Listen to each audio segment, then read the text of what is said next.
Hello, hello YouTube. Alright, so today I want to talk about a pretty important idea for conceptualizing how this post-prohibition world would work out. So, there's a common misconception that many people who advocate legalization advocate it in an abrupt and immediate manner. This isn't true. Most people, or most intelligent people who believe in getting rid of the war on drugs and increasing personal liberty, feel that it has to be done as an incremental process. Dr. Carl Hart from Columbia University has a great way of summing this all up, basically.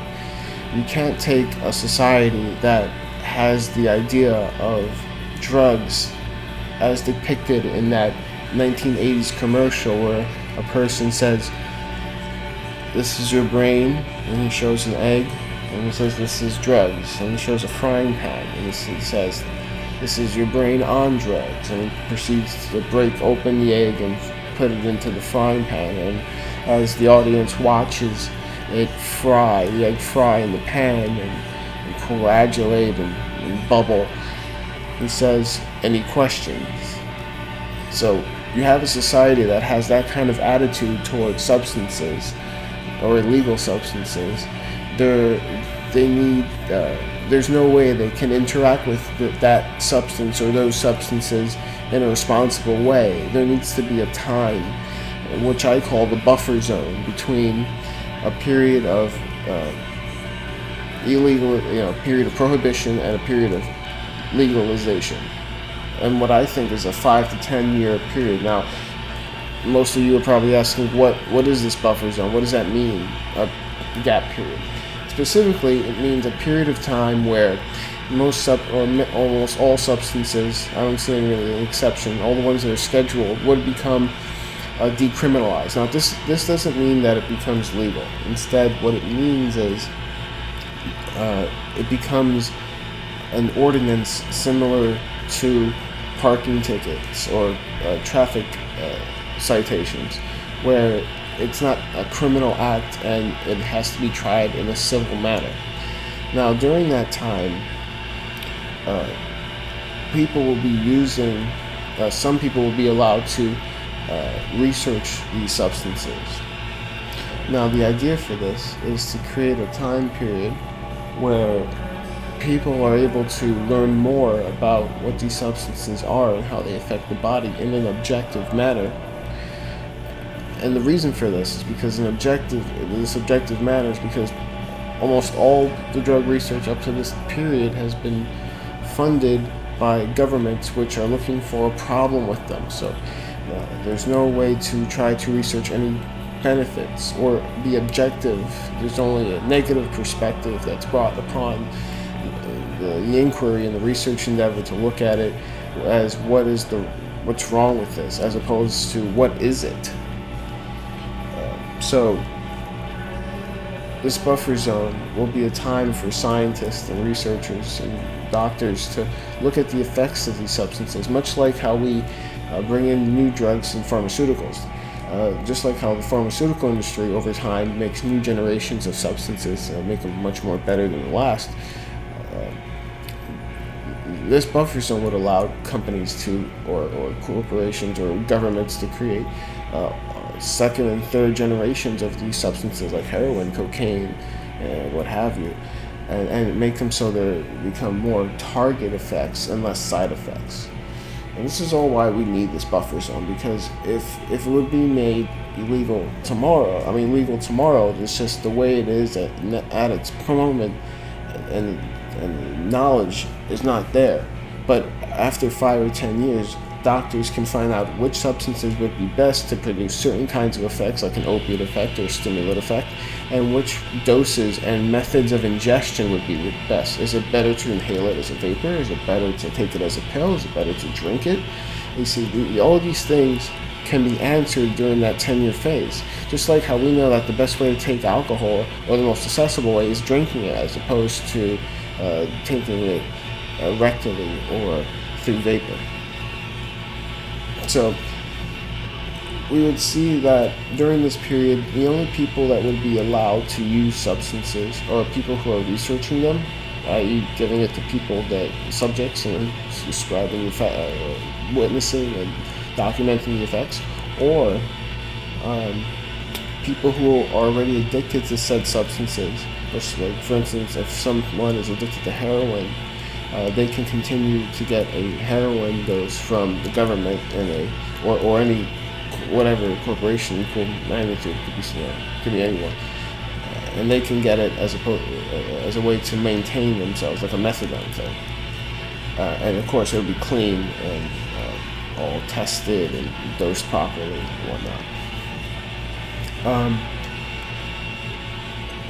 And that's basically it. So when people are actually caught, and it's not one of these two people who fall into one of these two groups and they get caught using, they will be not tried as criminals, but be tried like if it was a parking ticket. Now, when it comes to people who are selling it, they will probably get a more intense fine, but I'm not too sure if it would be criminal yet, because if it does, it will just increase the black market price and make the world much more violent. The idea is that you want to remove the black market, and the only way to do that is to have the market come up into light so people have no reason to go to a black market. I want to say a little bit about these newer drugs, because it could always be the same kind of drug, but in a different form that you take it in. So, for instance, in the book Intoxication by Ronald K. Siegel, the psychopharmacologist, PhD, describes a form of cocaine that's put into a gum. And this kind of gum releases the cocaine, and you absorb it through your gums. And it absorbs in a different way than through the mucous membranes, buccally, instead of nasally. And as it absorbs slower, you don't get many of the side effects you get with in snorted cocaine, where you feel like a crash or jittery or too much euphoria that becomes a pain to lose. You want to just keep sustaining it. Instead, you get more of a relaxed. You can feeling. You can compare it to drinking beer versus taking many shots. It's all alcohol, but the way you take it in is different. And during this period, researching these substances, we can see which ones would be the best to take in certain ways. And again, many of these substances maybe will be completely made obsolete. You know, that's not to say that maybe like a better form of heroin would be the only legal one or legal form of heroin, but it would be like, why would you do dirty old heroin when we have, this new stuff that doesn't get you addicted, and it doesn't, stop your breathing or make it shallower, and it doesn't constipate you. Why would you do that opium when you do that heroin when you can do this? So, you see, there's ways to do this, and we can only do it in a society that allows it. So that's what's going to happen in that buffer zone. Then, after 5 or 10 years or so, we can start incrementally start allowing it into the marketplace. Now, when it comes to advertising, now I'm getting out of the buffer zone, but I just want to make this point clear that in this post-prohibition world, after the buffer zone, the advertising for these substances is going to be very restrictive for obvious reasons, depending on which substances. So something like cannabis may be advertised more than something like an opiate. And the reason for this is the same reason why we limit on alcohol and cigarettes, is because advertising doesn't work on your rational ability to think. It usually works on subconscious motives that you have. That's why a lot of advertisements, and everyone knows this, feature attractive people. Not because attractive people have anything really to do with the product, but that if you associate them so subconsciously, you feel an attraction and a desire to use said product because you feel like it's associated with what you really like, a nice-looking person. So, knowing that it's a subconscious or non-rational kind of endeavor, we don't want to give certain substances which can lend themselves to addiction to have that. Now, of course, certain other substances, like if there was an opiate that didn't lead to addiction the same way, they'll be less restrictive on what it can, the ways it can advertise. But old heroin is always will be advertised almost none at all, maybe in like adult magazines to a very small extent, and they won't be allowed to say certain things, or they would have to have certain warnings. So the idea would be like you just get it out of fashion. Now, a good analogy just to say about this is that in America you have a lot of underage drinking, especially in college. But outside of America, let's say in a place like Italy where there's no drinking limit, you don't have this kind of binge drinking. Even though children have access to alcohol and it's okay for them to drink it. And I think this is what happens with Prohibition. It creates like kind of allure to these substances, because as it's illegal, it retains this notice that, why is it illegal? What is it about? If you're doing it, are you a badass? And as it's a victimless crime, people don't feel bad as doing it as doing something else that's illegal, because a crime with a victim, a person can see intuitively why it's wrong. They don't have to try to wonder, but as a drug, but a drug has no victim, unless you want to count the person taking it as a victim. But that you can say that about many things. So as it doesn't have that same dynamic, the person may find an allure to it. So when you remove it, it becomes like Italy, where people don't have the same allure to it and don't abuse it. So I feel that's would happen with a post-prohibition world, and this buffer zone is very, very important. It cannot happen. Legalization cannot happen if this buffer zone is not present, or if this buffer zone fails to work out. And I can't be any more adamant about this. I can't stress it anymore. It's just,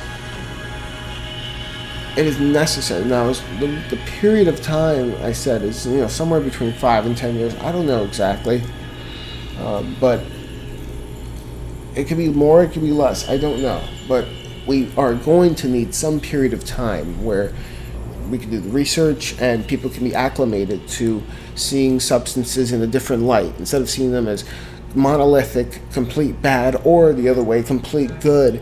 We can see them dynamically and try to integrate them into society by balancing the costs and the benefits they give out to people. But like I said, with the new substances and the new generations, we can see an easier integration for those substances. But we cannot make one illegal and not the other, because it's always going to create a black market and an allure. So the idea, what I'm saying is, we will, when we create these new substances and these new generations, I feel that most people will fall out of favor, or that the older substances will just fall out of fashion. Like I said, why would you want to do that? It's like, okay, you can walk to this place that's 100 miles away, but you can also drive there. So why would you just, why we have technology? Don't go there walking. So I feel like I've said all I can say right now. I invite other people to talk about this. I've written about this on my blog a lot. This idea of a buffer zone. It's not a new idea for me. It's just that I never made a specific YouTube video about it. But this is just one of the facets of a post-prohibition world, and how we can envision it and see actual steps to it, as opposed to keeping it as a vague, idle idea that doesn't seem plausible. But it is very plausible. So that's basically it. I just hope, I invite all of you to comment and question, and if you like this video, like it. If you don't like it, dislike it. If you like it a lot, share it, so we can have this conversation, because I think this is a very valuable idea, and when more people will be presented with it, they will find value in it as well. and give them hope and give them a clear light to what this can look like. I mean, it's, everyone I ever talked to about this idea is very in favor of it. They think it sounds good, it's reasonable, makes lots of sense. I feel that I just need to tell more people about it. So if you feel the same way, please share this video and like, and if you want to subscribe. I make videos like, a couple of times a month or something, so maybe even a few times. But yeah, so that's basically it. A buffer zone is needed where drugs are decriminalized and allowed to be researched, and addicts can continue their use, but normal people outside of those groups are not allowed to use, and if they are caught, they are not tried as criminals, but as a civil offense. And after this period, we can have prohibition. I mean, we can have a legalization. So prohibition can only end with this buffer zone. There's no other way. Sorry. And if you think there's another way, please let me know. Like I said, I want to encourage discussion here. I want a lot of back and forth comments. I'm not going to block anyone or anything. I mean, if you spam a lot, I might, if you're spamming, I'll just put spam block on you. But besides that, there's no blocking here. So thank you for listening, and have a good one.